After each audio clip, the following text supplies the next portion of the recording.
Hello, good morning. The system is automatically recording this time, which I wasn't expecting. So, hence the surprised look on my face. So, good morning. Welcome to the 7th episode of the Eightfold Path of Yoga. These are principles that were set out 1500, 1700 years ago by a gentleman, a yogi called Patanjali, and he was a sage, and he decided to make a note of everything that he thought would be what constituted a yogic path. So today we're going to talk about Dhyana. This is the 7th limb. If you haven't watched any of the other episodes, feel free to go back into the YouTube channel and have a look at the other videos. They should be episode 1 yamas, episode 2 niyamas. And the idea is that the first 4 are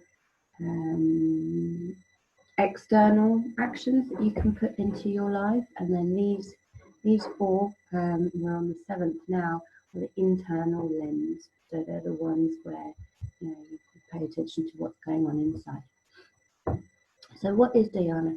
Dhyana is the next step after what we were looking at last week, which was Dharana. Dharana was the single point focus of meditation. So you meditate upon a candle, you meditate upon a mantra, you meditate upon a photograph, or anything that gives you a single point of focus.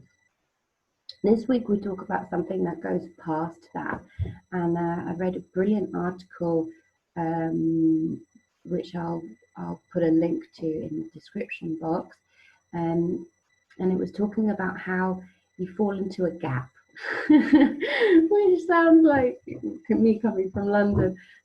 Mind the gap, like don't fall into the gap. That's when the train platform's there. But in life, it's quite nice if you can find a gap in space and time, and just fall into a beautiful state of flow. So how do we do this? Funnily enough, you've probably experienced this already. So all we have to do is find that moment in time that you experience that, and see if you can recreate it. Now, Dhyana is something which is really interesting, because as far as I know, I've probably met thousands of people that have experienced it and don't realize. So people often look at the yogic journey, these eightfold paths, as like, oh, it's too hard, it's this and that. But the purpose of these videos is to explain that you're already doing it. You just need to be aware of it, and then when you are aware of it, you can focus on it, and what you focus on grows. So examples of Dhyana that you've probably experienced: any time that you've lost track of time, and that's it. Now, often people have experienced this in their work life, where they're cracking on with emails, and they're making phone calls, or they're stacking shelves, or whatever it is that you do for work, and you look at your watch and you're like, oh my gosh, it's time to go. That means that you've experienced Dhyana, where you become your action. You're no longer thinking about it, you're no longer thinking, oh, I wish I could be doing something else, or you're no longer thinking, what is it that I'm actually doing? You're just doing without thinking about it. It's kind of autopilot. But the beautiful part of it is that when you're enjoying that flow state, when the time is passing without you realizing, and you're enjoying it, that is Dhyana. So People often say a great way to meditation and reaching enlightenment is paying attention to the breath. Now, this is absolutely true.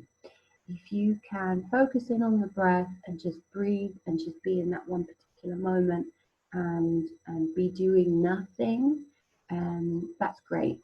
Well done. It takes a lot of focus to do nothing. If you're someone like me, where doing nothing isn't my favorite thing to do, I like doing, I like achieving, I like doing things and having something to show for it afterwards. I find that Dhyana can be something that you can achieve through actions. So I teach art classes as well as yoga classes, and sometimes I have to remind my students to breathe.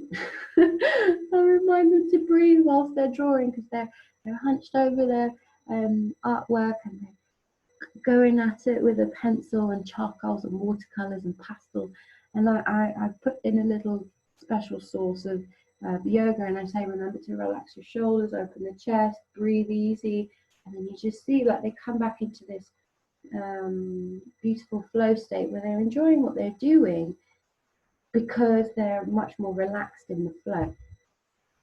So ways that you can find Dhyana, think of the last time that you lost time. Think of the last time when you found your flow state and you were happy to be passing time, not conscious of time, not conscious of space, not conscious of other things to be doing, not conscious of anything apart from the action that was happening at that particular moment.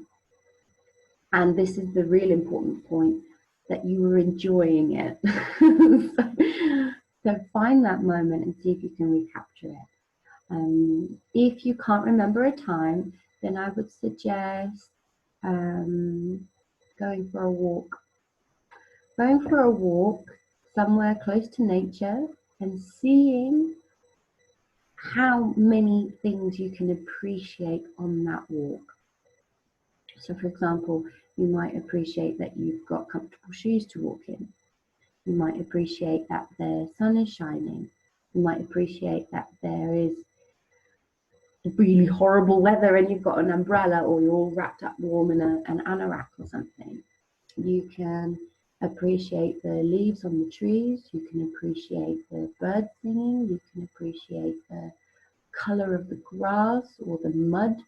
You can appreciate people passing by, and you just have a little friendly smile and a friendly hello to them, and they return the gesture. I've found this really helpful because sometimes we do get caught up in a flow in our everyday life, and that everyday life is coming from a point where you're in your flow but you're not enjoying it. So you're trying to get work done, or you're trying to return all the calls, or you're trying to reply to messages, or you're trying to keep all those plates spinning, Sometimes it's really, really important to just take a step back and breathe. And that's what focusing in on the breath is really important for, because then you realign with your intentions, you can realign with your ideas and your motivations, and actually come back to what it is that you want to do. And the reason that I explain all of these things, hopefully in a way that is easy to understand, is that yoga is a way of life, and it's a really good way of life. There's a lot of space for thought. There's a lot of respect for the body and health. There's a lot of connection, and there is a different light to be had in your life when you start to notice all the little things that contribute to the goodness, the enrichingness, if that's a word, the enrichment of your life. And when you become happier, healthier, free, you will become a fantastic beacon for others around you. So what will happen as you follow these steps, as you become aware of them, because chances are you're already doing them, if you can understand that so much of this eightfold path is already within you, so much of it you're doing naturally without even realizing, so much of it is common sense that has been forgotten because we're busy with our lives and we're busy with our work and our families.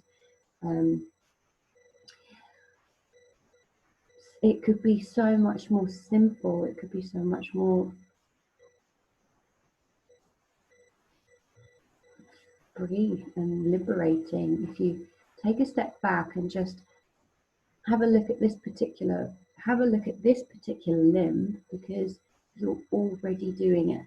You're so close to number 8, like samadhi state, when you have this magnificent union with the divine and yourself and your soul, and everything just seems connected and everything seems all separate all at the same time.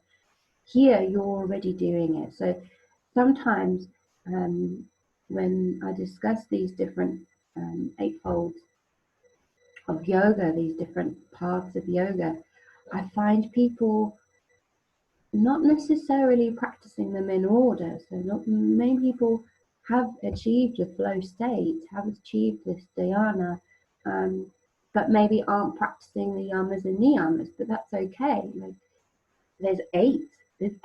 So I mean, imagine having 8 plates spinning. Tricky. So what I want to do is invite you to actually go and have a look at the other videos, because I know for a fact if you've lost time in your life doing something that you found pleasurable and enjoyable, you've experienced this already, this dhyana, this number 7 of the eightfold path.